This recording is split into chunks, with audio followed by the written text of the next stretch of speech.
happens in poor communities that have been, antagonized historically by the hostile relationship between black people and the police department. It is not enough for him to come on national television and pretend that there's a false moral equivalency between police people who are armed and black people who are vulnerable constantly to this. He needs to use his bully pulpit to step up and to articulate this as a vision, not necessarily in terms of public policy alone, because Eric Holder is doing a tremendous job in filling in those gaps. But we need presidential leadership. He needs to step up to the plate and be responsible. The president is always cool under fire, usually by bigoted racists who are assaulting him from various plates along the ideological spectrum. What I'm talking about, though, is leadership. That's not simply a matter of tone, because the reality is there is no functional equivalence between police people who are armed to the teeth with military-grade weaponry, trained at vulnerable black communities who are inflamed now as a result of decades of negligence. The president has a responsibility to say, look, this is one of the key points we expect of him because of his unique experience. As an African-American male, I know what it means to not have an autopsy report released. I know what it means to have a young man besmirched posthumously with no relationship that we can tell between what that was about on that camera and how he died. And I'm saying to you that if he could inform American society that, look, yes, we must keep the law. Yes, we must keep the peace. People must calm their passion. But let me explain to you why people might be hurt, why they might be angry, and why they might be upset. That's his responsibility to tell that truth, regardless of what those political fallouts will be. I guess the facts of what they're doing to me, the FBI agents, the investigation, the second autopsy, speak even more loudly than anything the president might be able to say. No, it's not either or. The president can do, look at LBJ. Look at, for God's sake, look at even what Nixon did vis-a-vis affirmative action, but look at what John F. Kennedy did. Look at what Bill Clinton did. No, there's not an either or. You can deploy political strategies and public policies, and at the same time, we need his leadership, his vision, his unique style. He's an oratorical genius.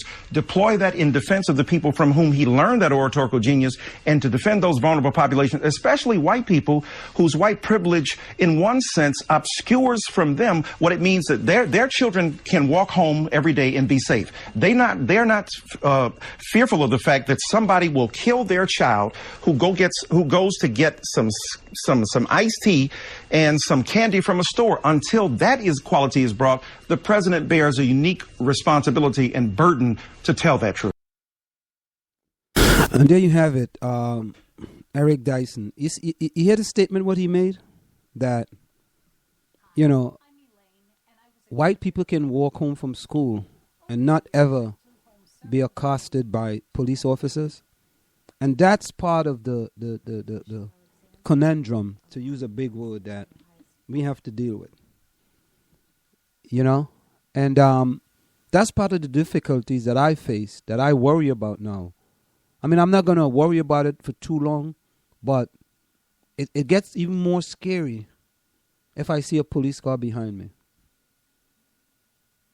It gets more scary because I don't know if he's going straight or if he happens to be just going in my direction.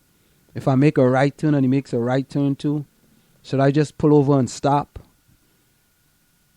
Yeah, and if you pull over and stop, are you looking suspicious? Right. I might be suspicious. If I keep going, is he running my plates just to see what's going on? But here is Michelle Alexander gives a fascinating analysis on how white privilege allows criminals to go unpunished.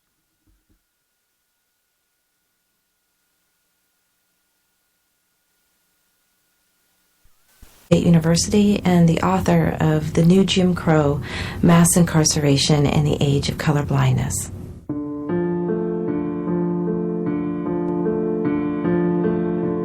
One of the things I find most fascinating in my conversations with white people about the drug war is their insistence that those who are doing time did the crime. So what's the problem?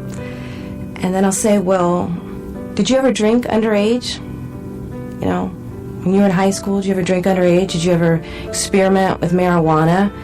And then very frequently you find people shifting their seat, getting uncomfortable.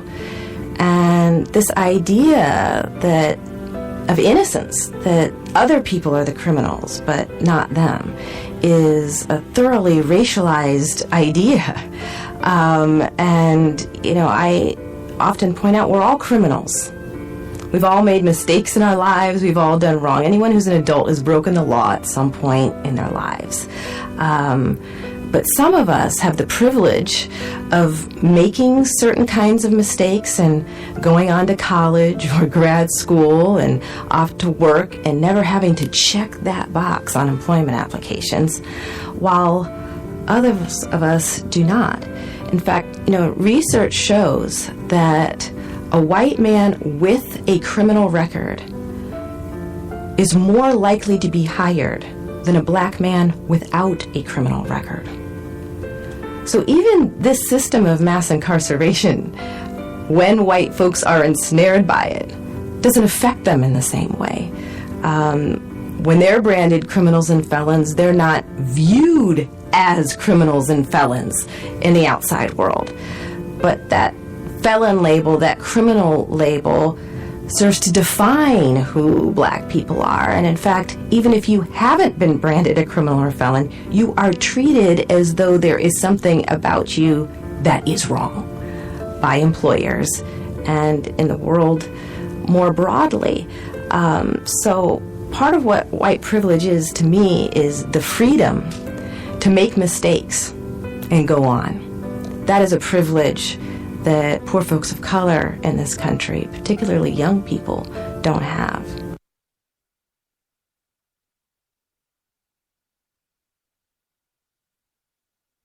Hi.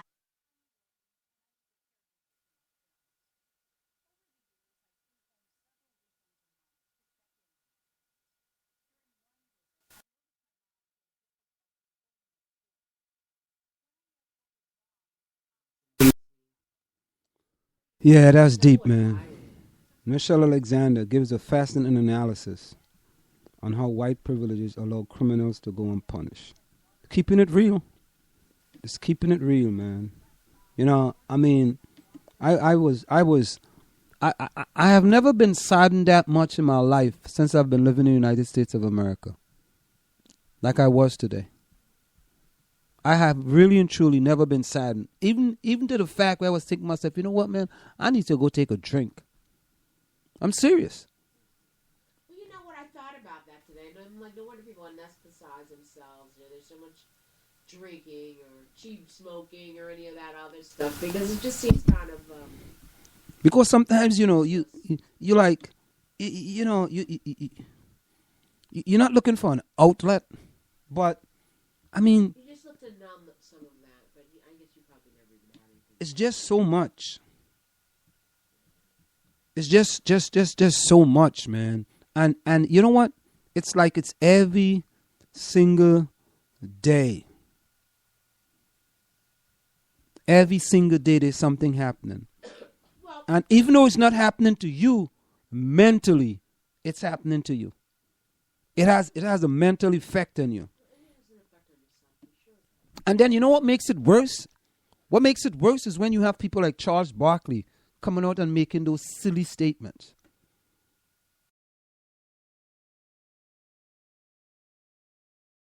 No, I'm not going to get over. As a matter of fact, here we have. athlete has to say, so seriously. I mean, he's not But Marjorie, you see, Marjorie, you missing the point.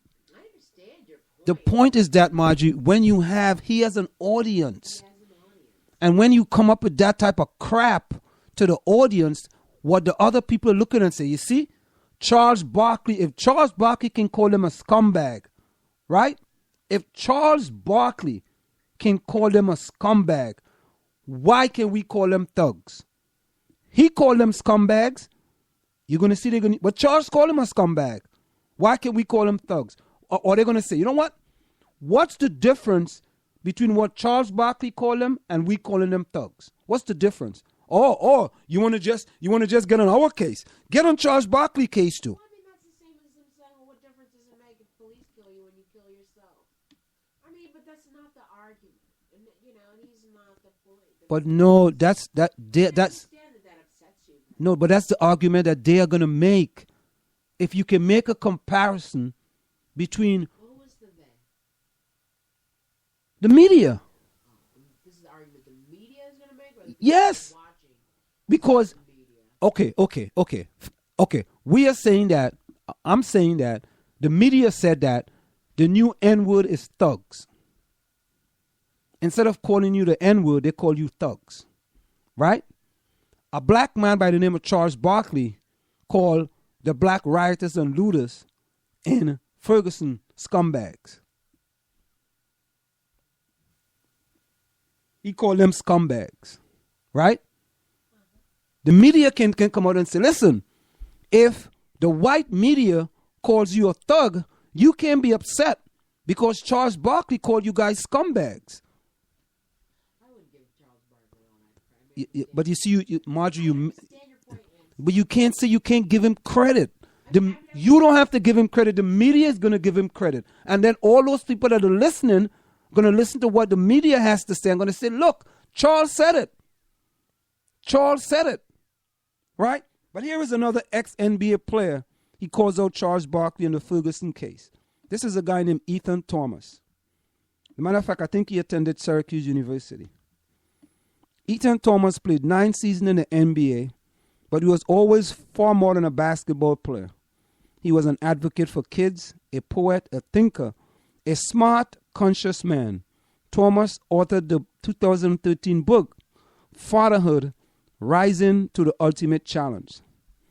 When he read about Charles Barkley's support of the Ferguson grand jury decision to not indict Officer Darren Wilson in the death of Michael Brown, he was disturbed enough to write this open letter to the Hall of Famer in thenation.com. Right? And here it is. Let me say first that you are among the basketball greats. And you see, this guy is intelligent. You know why? Why, Marjorie? Whenever you have, and I told you this. Whenever you have to tell somebody someone negative, never start off with a negative. Start off with a positive. So right away, this guy already got credibility. So let me say that first, you are amongst the basketball greats. I remember rooting for you in '93 championship series against the Bull, along with one of my hometown heroes, Richard Dumas. You have achieved a level of success on the court that will be cemented in the basketball history books permanently. 11 NBA All-Star Game appearances, 2 All-Star MVP, once voted NBA MVP, one of the 50 greatest players in NBA history, Dream Team, 2 times inducted into the Naismith Memorial Basketball Hall of Fame. You are basketball royalty. Man, listen, this guy, right? I don't even have to read anymore. But this guy, if you want a role model, here is a role model. This is an intelligent brother who played in NBA for 10 years, excuse me. Your book, Who is Afraid of a Large Black Man, is sitting on my bookshelf right now. He wrote that book. Charles Barkley wrote a book, Who is Afraid of a Large Black Man. It's sitting on my bookshelf right now. It's a powerful book that takes on the issue of race and racism in a way that many would have shied away from. Racism, you said, is the biggest cancer of my lifetime. Whoa. Something happened to Charles Barkley. I did not know he wrote this book. Seriously, I did not. This is what Charles Barkley is saying. Racism is the biggest cancer of my lifetime. So, maybe not anymore. Well, I mean, first of all, Anselm, I appreciate your investigation into Charles Barkley. I don't really think that to me right now, he's a non-issue. Sure, he's been plagued and had to deal with racism. Is he, Marjorie? Especially, can I finish my point as a big black man? I am sure of that. Charles Barkley may think A, about something in April, and B, something totally different in July. And that's why I'm not going to give that much credence to what his thought is then or it is now.